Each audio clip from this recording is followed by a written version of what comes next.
it's a struggle even when we're talking to other plurals to try and talk about our system, because we don't know, we're so oddball, right? We we feel like we're an outlier of outliers.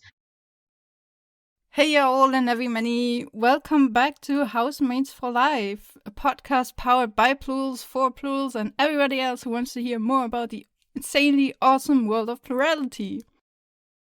We are back now. We had a little bit of a break over the winter months, but we're back again. And this is me again, Matt, from the Voices of Just a Rather Very Insane System, aka Jarvis. But I'm not alone today. Well, my headmate is also around, but we have special guests today. We are interviewing today the Unfiltered Universe system. Welcome. Hello. So we're so glad to have you around because we remember almost precisely 2 years ago we met the Unfiltered Universe system at one of the events from the Plural Association, and we had a chat there. We talked to each other quite a lot, I think, for hours. Oh yeah. And yeah, we just kept in touch. You were basically one of the first systems we actively talked to from plural to plural. And yeah, so we're really happy to have you here around now on this podcast. And yeah. We're smiling nervously. You can't see us. Okay, good. I'm smiling too. Very excited, also a little bit nervous because I think this is the first time I'm interviewing somebody else. So yeah, let's just begin. So to put it in a nutshell, how would you introduce yourselves, your system? Well, hi everybody, every many. We are the Unfiltered Universe system. We are pretty big system. We're poly-fragmented, and we are house a lot of subsystems and a lot of different layers to how we're organized. It's hard for us to talk on individual headmate basis. We will just generally talk about a headmate or trends between headmates rather than talk about individual headmates, that kind of thing. Um, I don't know, we really big mixed bag. We have all kinds of entities that we exist as within our whole very large system. I don't know. It's hard to explain, really. We always have trouble with that part, the introduction. It's like, for the most part, we just relate as a conglomeration rather than I don't know how other systems often talk about what headmate's fronting, and it's like, well, we're never fronting alone, so that doesn't really apply. It sounds really rough. I mean, we've talked a lot before, but yeah, we can imagine that it can be tough to not really always being sure who's around at front. What's funny is until we met other people that did that could tell who was up front, it never bothered us at all. We just shifted from fronter to fronter without really noticing the difference because, it's just like passing a microphone between team members, right? Everyone who was fronting was already fronting together. It's just now the nuance has shifted a little bit. Meanwhile, we know that the fronters are only part of the picture, so it's just, oh, well, yeah, I guess it's rougher to try and explain than it is to experience. Let's put it that way. Yeah, I guess you guys, you are so used to it. So for you, it's kind of the normal state of being, and then trying to translate that into a shared language, Oh yeah, shared experience with other people. We had no idea. I mean, we knew we were weird. I mean, we always knew we were a weird person. But it wasn't until we started exploring plurality and had our discovery and started meeting other plurals that we realized how weird we are for a plural even. And it's like, oh no. I mean, because not only are we, it's like I don't want to be like not like other girls, because that's not it at all. We're not trying to be anything. It's just we realize that as we start comparing, which generally is kind of a bad thing, I guess, but trying to figure out where we fit in society, right? The plural cultural society. We realize we're pretty off the wall even for plurals. But we honestly had gone through life thinking that people in general were just like us. We thought we were quote unquote normal. Just on the weird side of normal. Yeah, I mean, how should you know that other people perceive the world differently, right? Mm-hmm. If we never talk about it. Yeah. And who has time, right? Who has time to explore themselves enough to know what a normal person might be like, no less know how you're different from quote unquote a normal person. And, of course, we don't believe in normal anyway. There are tendencies, but I don't think enough people have joined this particular conversation for us to have any idea what really normal would be anyway. So That's nicely put. thank you. So, are there any certain concepts that you might use to describe your system to other people or to yourselves? The thing that we're finding most helpful right now, and this has shifted several times throughout, you know, um, I guess this section is often called system mapping. When, we've been trying to do system mapping since discovery, which for us was um, began, I guess, really in late 2018 and extended into 2020. I mean, it was a really long process. Um, and I would argue that it's still ongoing. And we're finding that most of the ways people talk about mapping just really don't suit us at all. We're liking the term layered because we're finding that every entity or headmate person in our system has different roles and different cultural ways of being and compared to every other. And um, gosh, okay. So I'm going to shift gears because I'm realizing that we can't even translate where that thought was going. That's all right. It's okay. It's like, well, what we want to say is one of the things that we happen with us that we don't see, haven't heard of from other systems is the way we relate to our body. And because none of us completely identify, well, I won't say none of us, but none of us present right at the moment identify with the body like as an ownership thing. I don't think pretty much almost any of us feel like we own the body when we're fronting. It's not our body personally, right? But a lot of us have specialties within the body itself. Like we have left side people and right side people, and we have some hand specific headmates, a left hand and a right hand, basically specialist. So but they're not always the same one. It turns out that almost every headmate that we meet on a level that interfaces with other people in the physical world has counterparts that do the same thing in a little different flavor. So just because you've met one or met somebody one time doesn't mean you've met like their whole family or like their whole working team. I don't know. But we also have layers of time. Like we have people that are seasonal. Like we have spring people and summer people and winter people, and they all have like different needs and different tendencies, and there's just a very different systemic culture around seasons. So right now we are talking to the winter people, I guess. Yeah, yeah, primarily.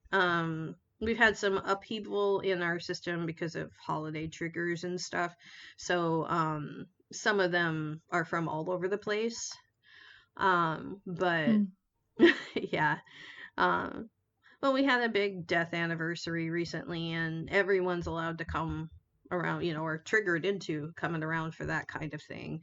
And so yeah, but mostly it's winter people right now, and I can explain that a little bit. It's like winter culture is, homebody. We're not really, most of us are not really super social. Not that we're antisocial, but we're not like looking to go hang out and um, I remember that's more like the summer, right? uh, actually, it's more spring and fall. Um, Okay. we get except at night. It's so funny that we have like day people and night people and um and that too. And like I guess summer people are kind of pretty active in the morning, which is of course due to time difference. We're American, and you guys are not. You're European, so there's a big time difference. So you guys only get to really talk to our morning people. All right. Yeah, that makes sense. Yeah. But yeah, there's all kinds of cultural things like that go on in our system. And, we really would probably benefit from writing all of this down in a way that was helpful. But it takes so much energy to think it, feel it, and then write it down and then organize those writings. We just haven't ever had the executive function all at once. Because it's a turbulent time to live in America, quite honestly. And it's hard for us to have that much space for ourselves in the face of everything else that's going on.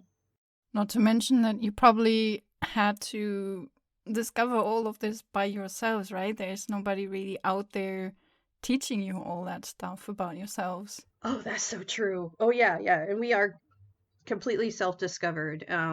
Our therapists generally, yeah, we have had lots of therapy and we've been in treatment or whatever before, and they accept our plurality, but they don't really engage with it.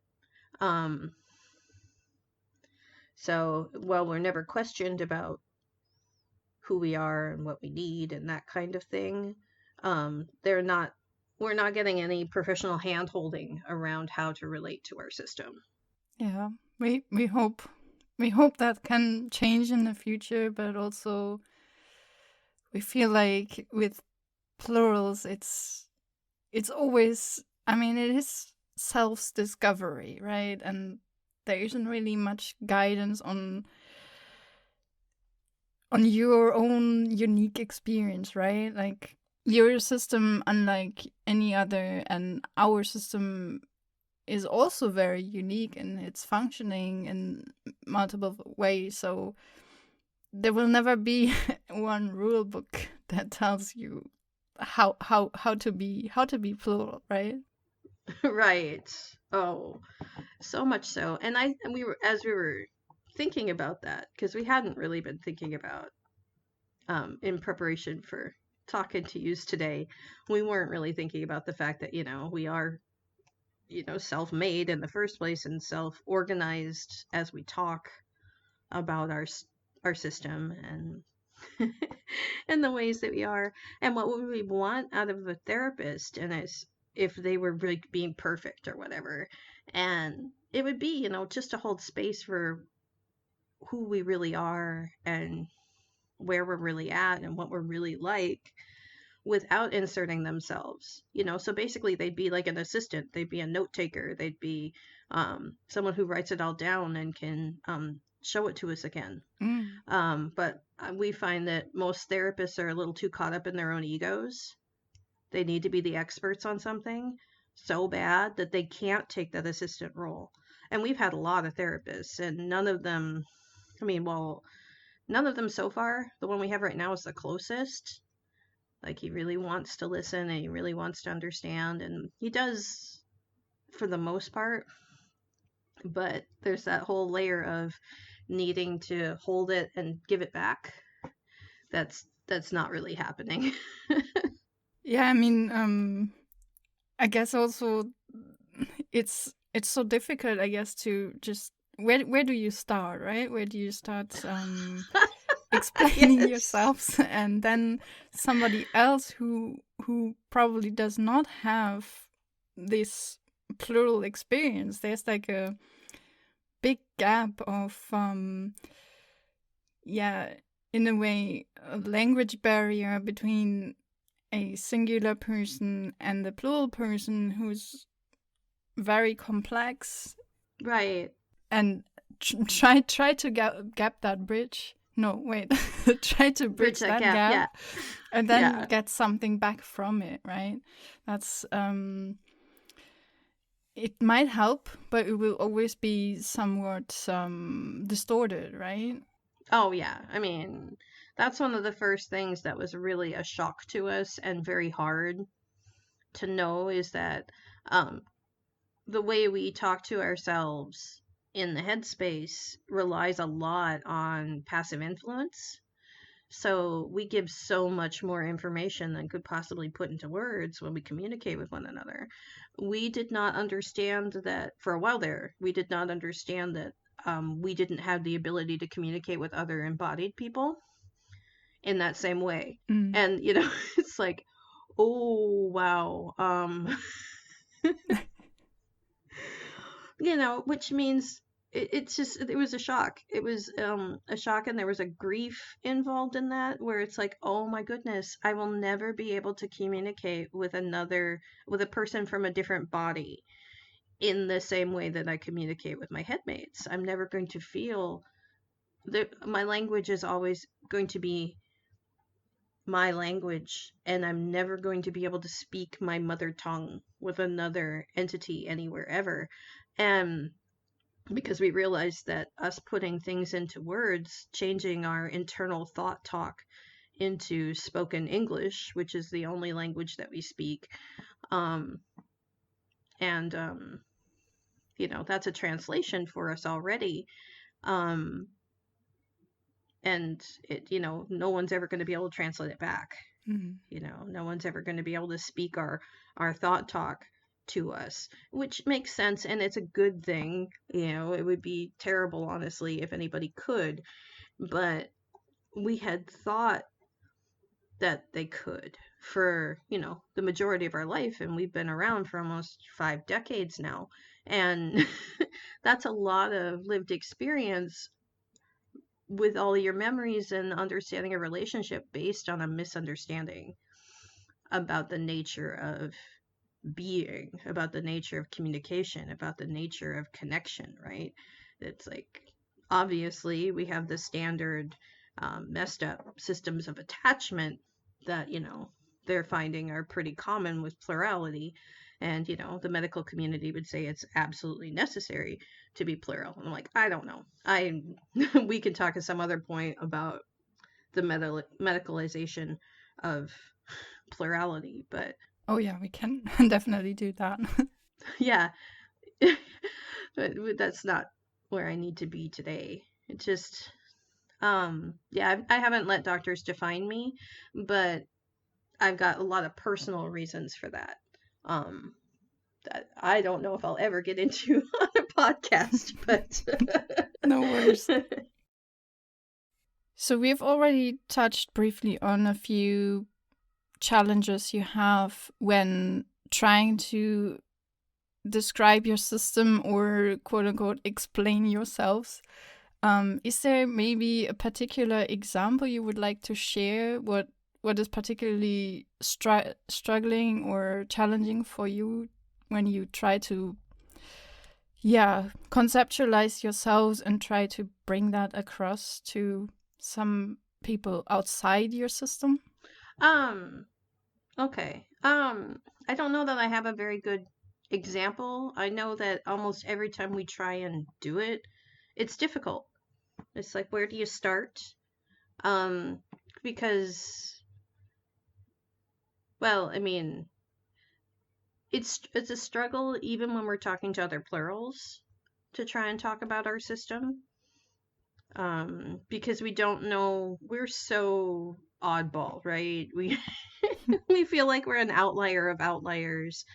And the thing is once we get started, though, most culturally plural people, either people that have experience with plurality, they've had plural friends or family members who aren't plural themselves, or plurals, once we get started, they generally pick it up right away. And I get a lot of, I imagine, nodding because I hear smiles in their voices, because usually, this is all online and talking with people, so I don't really see their faces. But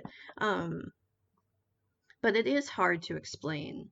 um I imagine there's also a some form of uncanny valley when you talk to other plurals. Like, I mean, for sure, it's difficult to bring that across to singular people, but when you talk to a plural person who has their own experience and concept of what plurality is or means to them, it might create this familiarity, but not quite the same feeling.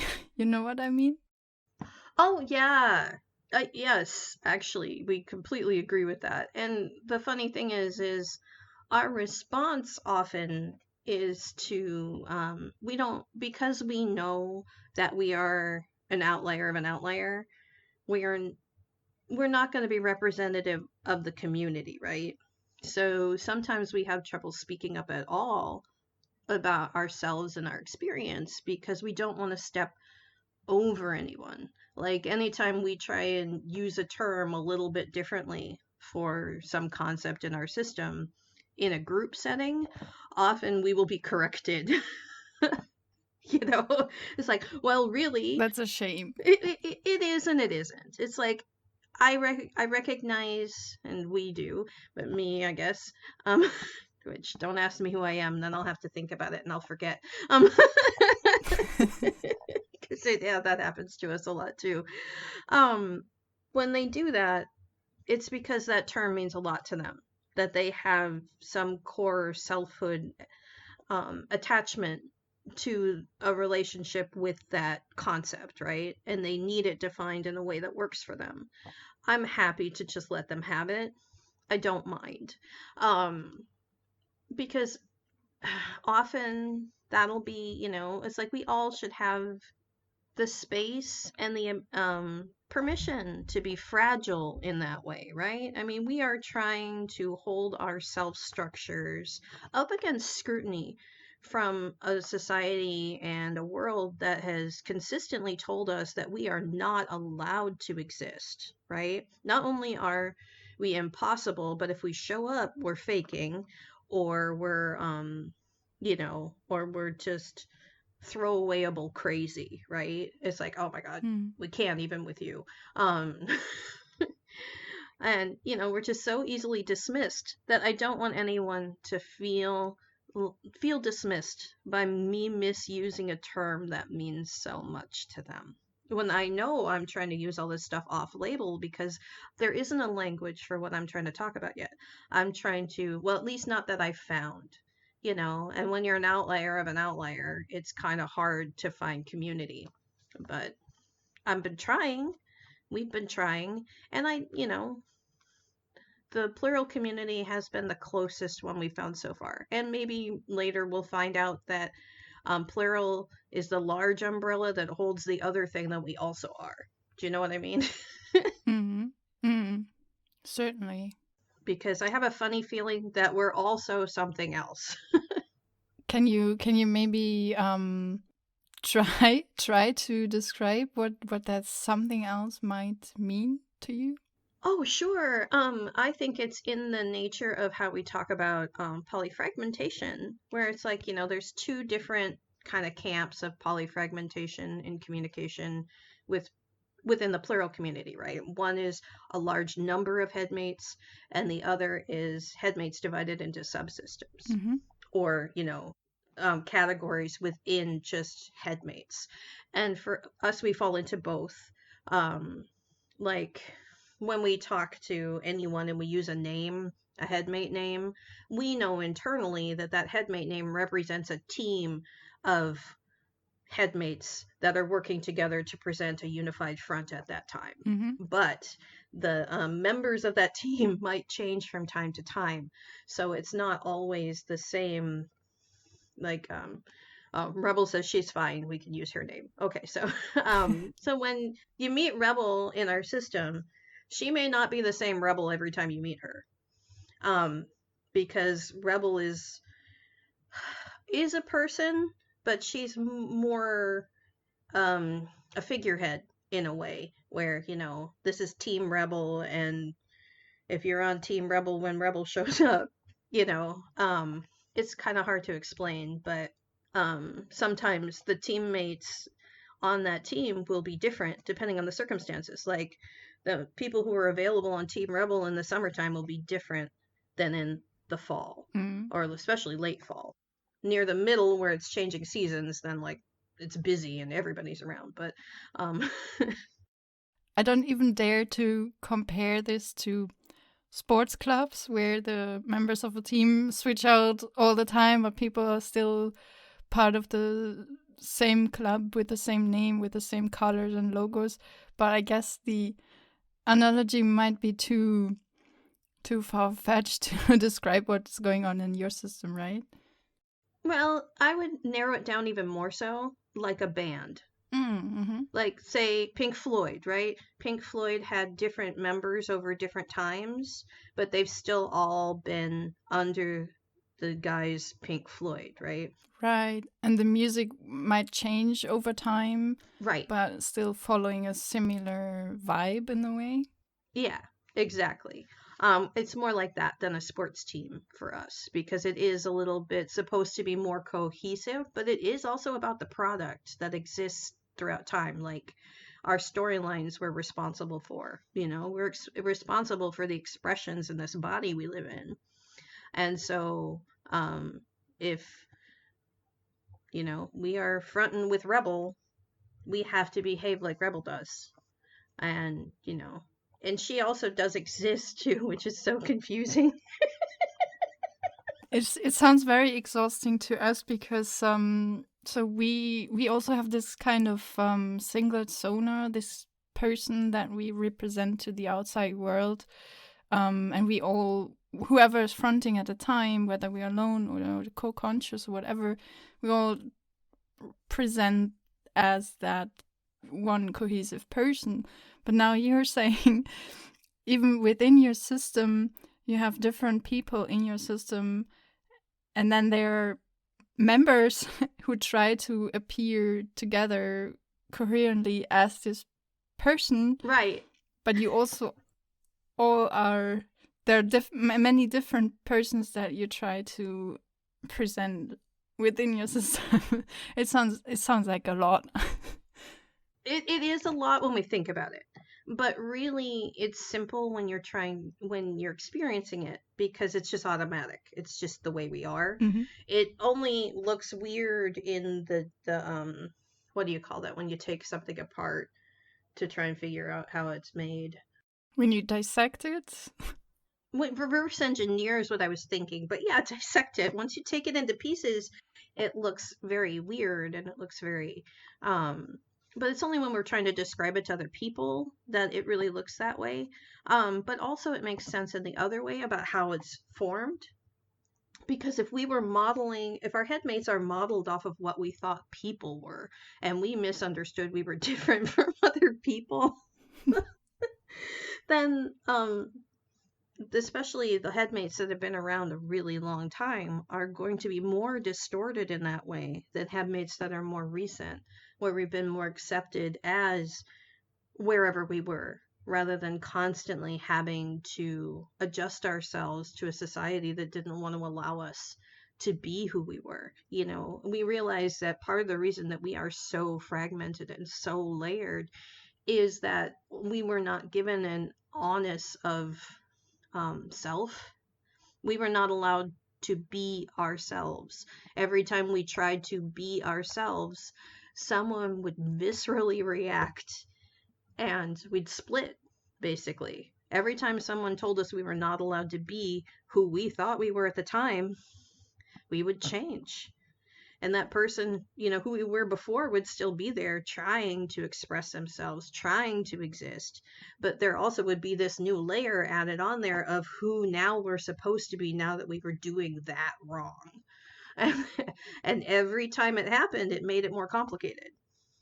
And it's just been happening to us consistently throughout our entire lives. It still happens to us now. It's just now we're finally given enough personal agency to really observe the process and enough language through exposure to other plurality, and us all working together to try and create a language that allows for our experiences together to be able to articulate what's really going on.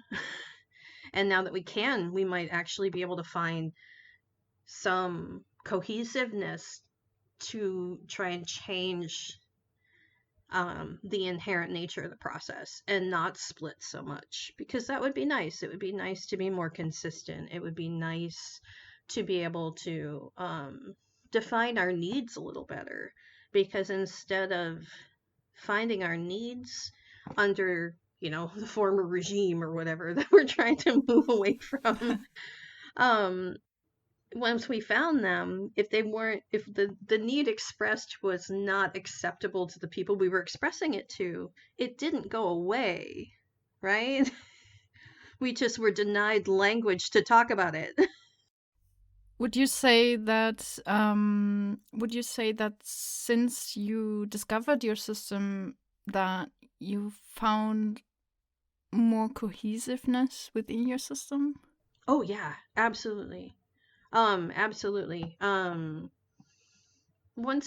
it's funny, it's like we were always there, of course, and we were always communicating with each other, and we were always doing that, but we didn't know that we were allowed to have voices until we saw somebody else do it.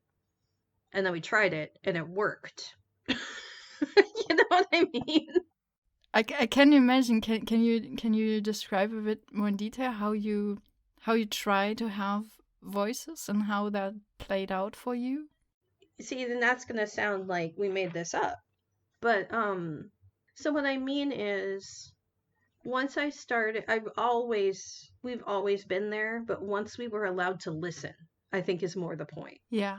It's like once I was allowed to accept, it's like, oh my gosh, I thought that might have been a type of echolokia, the different accents that we use. And sometimes it is very similar. Like we'll hear an accent, and then that accent will give a person in our system with that accent permission to talk. Mm-hmm. It's like, oh, we're around someone who uses that accent, then so and so will be able to come up front and talk. And then of course they bring with them all the baggage that they carry, and and we're trying not to think about it that way with our headmates, because it sounds derogatory, but it is a reality. I mean, we can be compassionate towards each other, but we also can't deny that different handmaids have different packages of emotions, let's say, and it's important to acknowledge. yeah. Different relationships to our personal histories, right? Yeah, that's the point, is that we don't all carry the same triggers, so we're not all vulnerable to the same triggers. I mean, that's part of the purpose of creating a system, if you're doing it defensively. And we absolutely did. It's like our system is here to try and keep us true to ourselves and existing in the way that we really do exist, rather than just in the ways that we've been quote unquote allowed to exist. And as that became harder and harder, we became more and more complicated as a result. Because you couldn't stop us, and we refuse.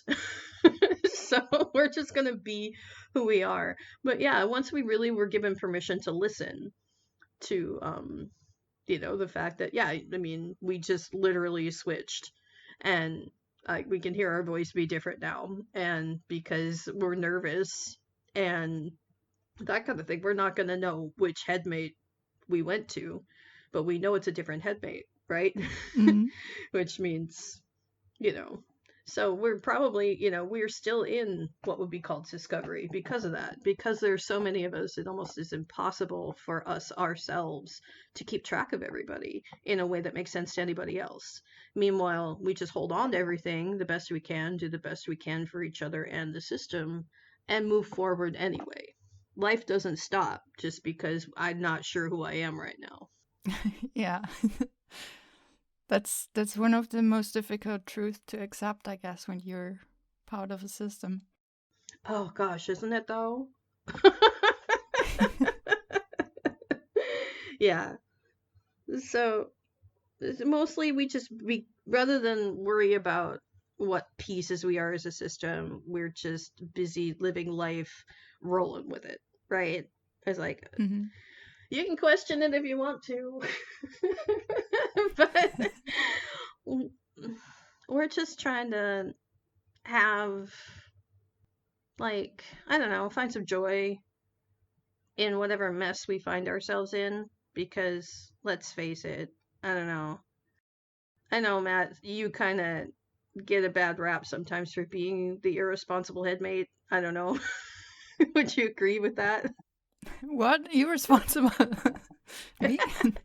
Yeah, you. Like the one who might not notice that the fun might impact other people in the system a little bit in a way that you didn't think about. Yeah, that's true. At least in the past, I tried to be more aware of my system. Sure. And I would say that yeah, you've made a lot of progress in the couple of years we've known you. So I know Will complains a lot less than he used to about that. Oh, but for us it's like, well, it's going back and finding out who did the thing that was a problem is basically impossible for us, right? So a lot of people have been just like writing checks on credit, social credit. What do you mean? I mean that a lot of people in our system have just been rolling with things and not sticking around long enough for us to have any idea how to let them know about the impact. Oh yeah, I think you told about this before to us. The headmates who the backseat headmates basically who are like, oh, it's just like this and that, but never dare to front actually and be out in the world. Oh yeah. I mean we have well, as fronters, which are going to be the people that you guys get to talk to and the people that we would be interviewing on the they're being interviewed right now is people capable of fronting in our system. But we have a layer of people that negotiate between fronting and completely inside. And then we have completely insiders who have no interest in fronting or physicality or any of that stuff. But some of them do watch the life like TV. And unfortunately, with the day and age of the internet, they really, are getting into this whole um, comment. I mean, they were doing it before, but now that we have internet models that are just like what it was like in our head as a kid, like watching YouTube videos and being able to go down into the comment section. We've always had a comment section. We've always had hecklers and biggest fans and all that stuff. It's like That's a fun analogy. it is and it isn't, but it makes sense why we have just thrived in the age of the internet in ways that a lot of people our age don't. Because we created an internet in our heads that's a lot like the internet now, way before this internet existed. Like when we were in school, like high school in the 90s, we had this happening in our head already. We had our own cheering section and heckler squad constantly in our heads, right? And it would have just gotten labeled as anxiety and depression and like Yeah, what else is there, right? and grandioseness, and waves of unearned confidence. Because, you can't be that anxious and awkward of a person and have any confidence. You're not allowed to have both those things. But we What? did. We absolutely did. And then you get picked on for being so inconsistent in your own personality, right? Because we didn't have any idea that we weren't one person. We were a highly trained team of people trying to navigate a hostile environment. And every environment was hostile. It was hostile at school, it was hostile at home.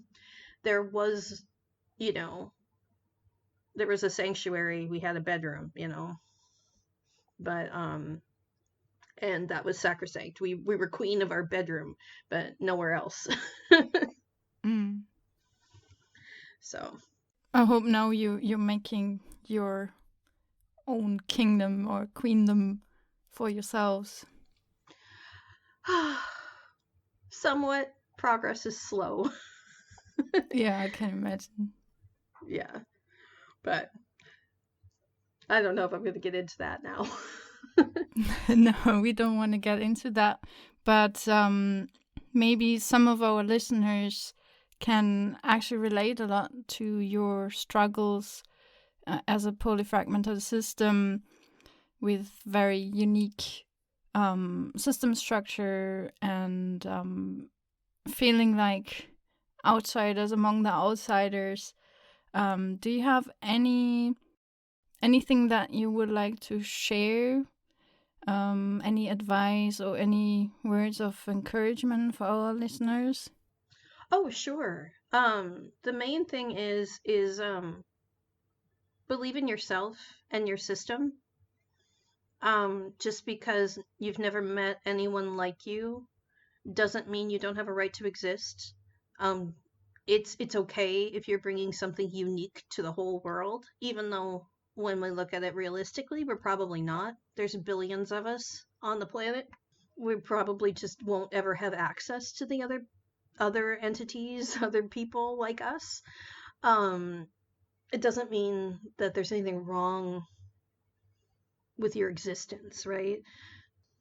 Um, yeah, that was something that was really hard for us to learn, and we still struggle with that. Sometimes some of our headmates will not accept that at all.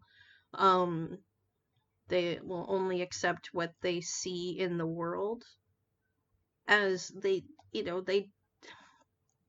have trouble validating their own existence, which is fine. I think that's a pretty normal thing where it's like, oh gosh, now that I see it in the world, I know it's okay for it to be in the world. I can be that too. And then you accept the parts of yourself that are like that, is been our experience. And if it's your experience also, one, you're not alone. We just haven't found each other yet, right? And the other part is don't let anybody else define your system or your selfhood for you. You need to relate to it in your very own way, so that way you can bring that to discussion, bring that to your relationships, and then you can be your authentic self and negotiate from there. And you don't even have to explain it to anybody. You just have to make sure that you internally accept it. And it's isolating to be making that adjustment, making those bridges all the time, realizing that there's a gap between how other people perceive themselves and how you relate to yourself has been our experience. And if that's you, um, you're not alone. It's hard to meet people. It's hard to reach out because, life is going to smack you down and say, you're not allowed to be that.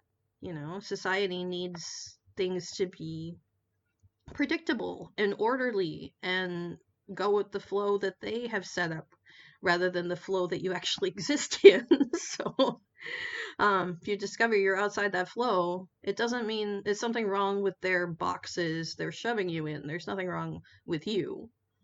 You know, I mean, we still are responsible for the ways we use this expression and our weirdness, but being weird or being existing in a manner that other people don't shouldn't be offensive to them.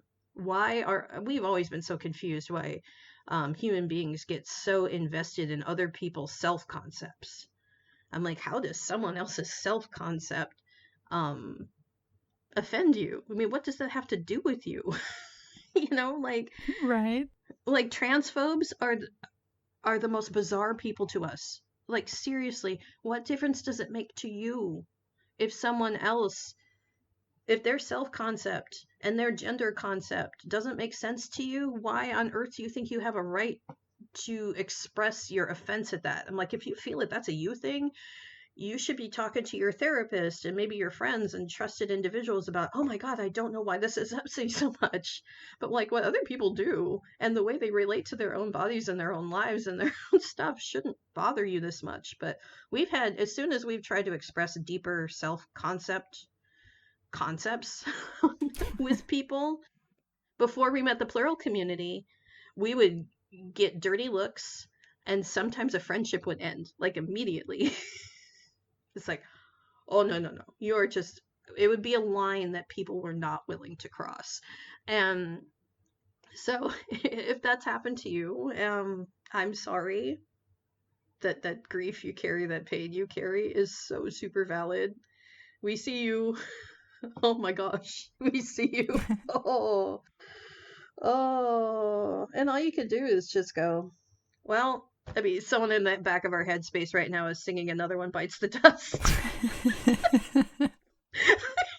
Because at some point it just becomes funny. It's like, Sometimes humor is the only way to tackle the situation, right? Like I specifically I like humor as a shield and as a weapon towards whatever comes from the outside. Sometimes it is a way of coping, but I think I couldn't think of any better way of coping than with humor, right?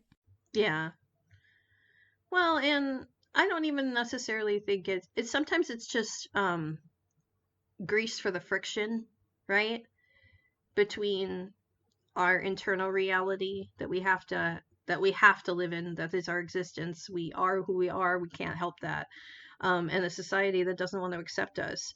The dissonance between those two things causes a lot of friction. Sometimes laughter and being able to find the humor in the situation will grease that, will make it not cause as much damage. So we don't even think of it. I mean, I guess that falls under the shield category, but we find it gentler than that. We find it like it provides space for us to exist anyway, Mm-hmm. rather than just accepting the damage that I think they aren't even, people in society isn't even necessarily trying to inflict most of the time. It's just they're completely ignorant about our existence. Mm-hmm. And once they are aware, we've snuck in too deep, and usually they're frightened. Mm-hmm. Yeah, this is our experience. It's like, oh shoot. Um, I guess we'd describe it when we had property for a while, and I did a lot of research on how to keep deer out of the garden. Mm-hmm. And so I read books about deer behavior and, what kind of fencing you use if you want to keep deer out, and, how to work with the nature of deer. And apparently, if you, deer have like proximity alarms, at least American deer. I'm not going to say all deer are like this, but the deer in my area, if, they will be hyper vigilant, they will be spooked if you get too close, unless you make it within the circle of their proximity alarms. If you happen to sneak up on a deer to the point where they don't notice you until you're within the range of the proximity alarms, so you shouldn't be able to get that close without setting off the alarm. For some reason, the deer's brain will assume that you're safe Oh. if you get in that close. Um, and gosh, I'm forgetting the what you do in the deer situation when that happens. But you have to be really careful, because if you spook them, then they're, oh gosh, that's a mess. But they won't spook right away if they don't notice you until you're within the proximity, already inside the proximity. But I'm finding that kind of people end up that way too. Like sometimes they will assume you're safe because you're in a safe group, or they will assume you're safe because you're in a place where they find safe people or whatever, right? Meanwhile, they will define safety, which is in a way that is in direct opposition to, for me, my understanding of my self-concept. Me expressing my self-concept in front of them will make them feel unsafe in a way that they had no idea that anyone could feel unsafe. And before I have any idea that I've offended someone or, made them uncomfortable, they will feel so unsafe that they just disappear. They will ghost me in life, even if we've been friends for a very long time, because I will have snuck in to their psyche, I guess, in a way that they didn't know they needed to defend themselves. And it's like, oh, shoot, Oh, I get the deer analogy now, what you're trying to say. Yeah.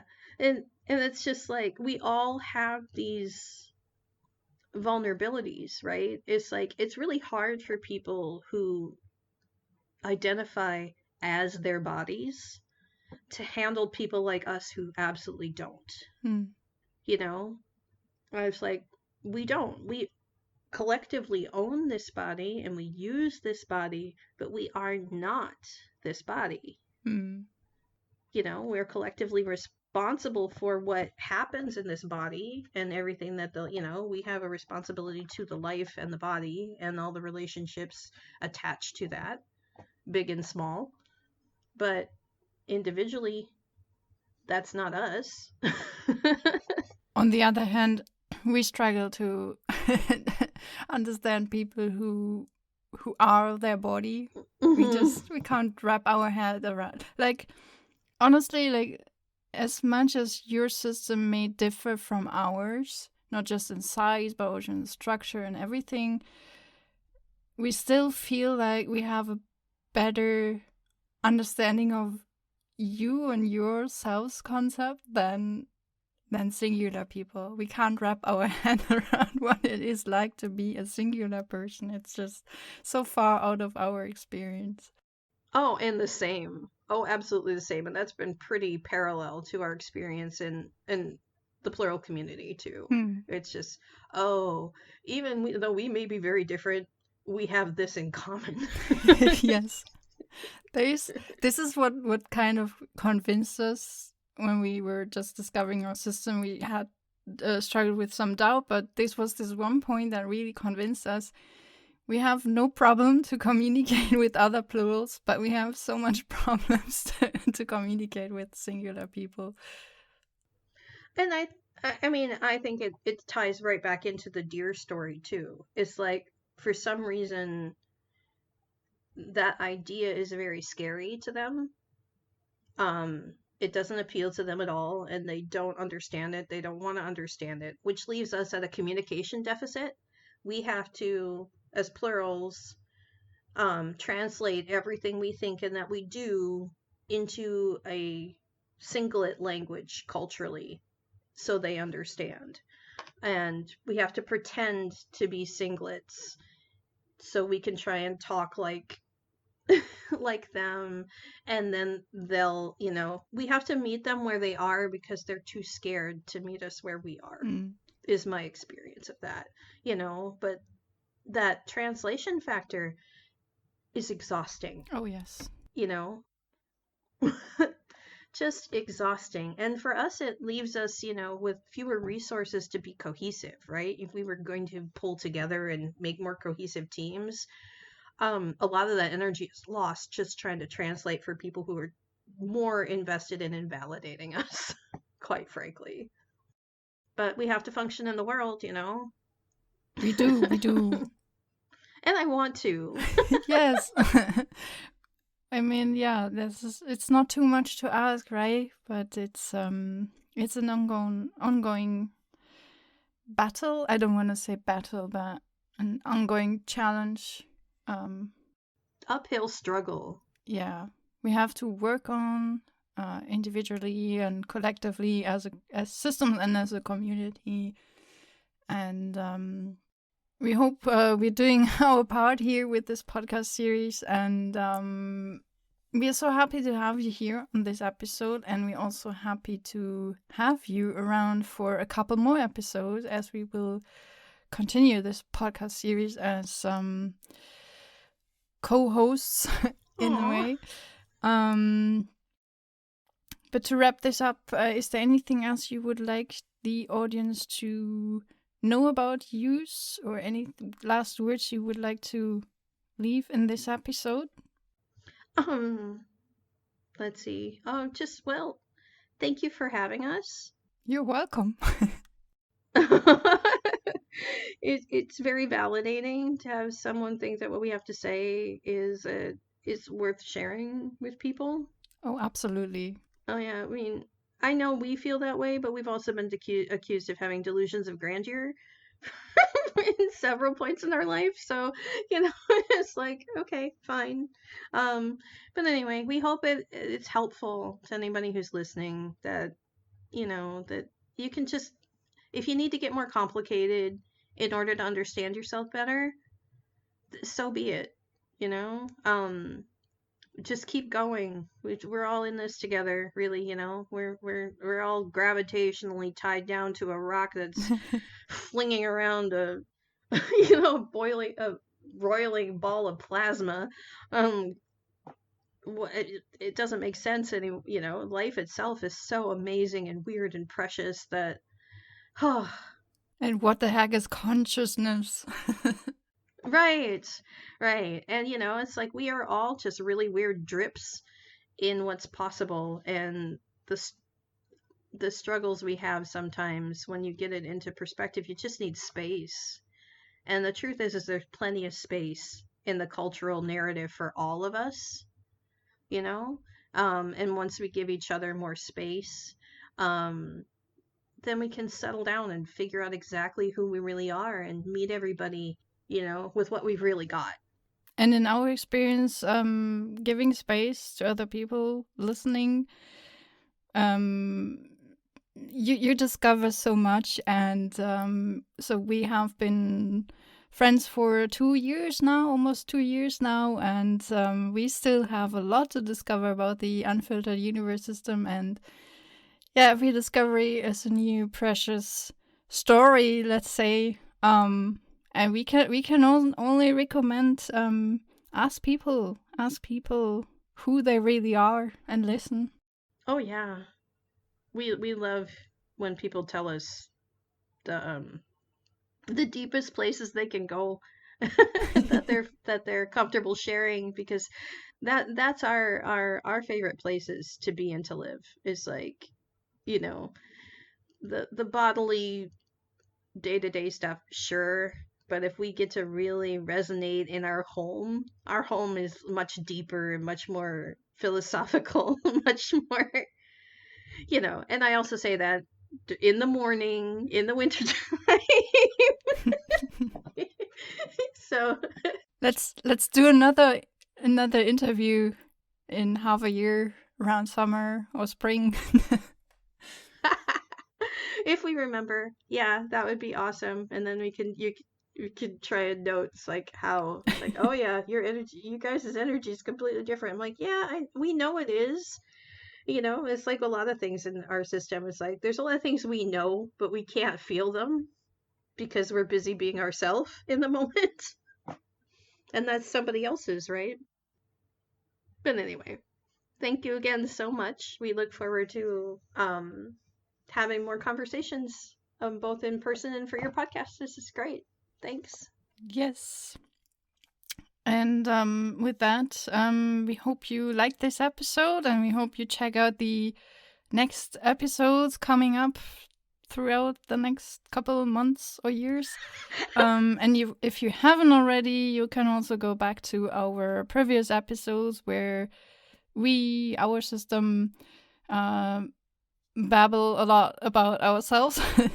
But yeah, we hope in the future to have more conversations with you guys, and hopefully also other plural systems who would like to come onto this podcast if you wish to share your experiences, or if you have something in particular, some topic you would like to really talk about and you feel like the world needs to hear it. You're very welcome to contact us. And we invite you to come onto our podcast series.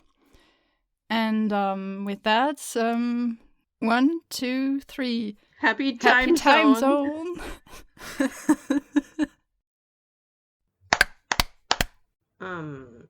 Testing. There's going to be some blurbs here. I clapped 3 times.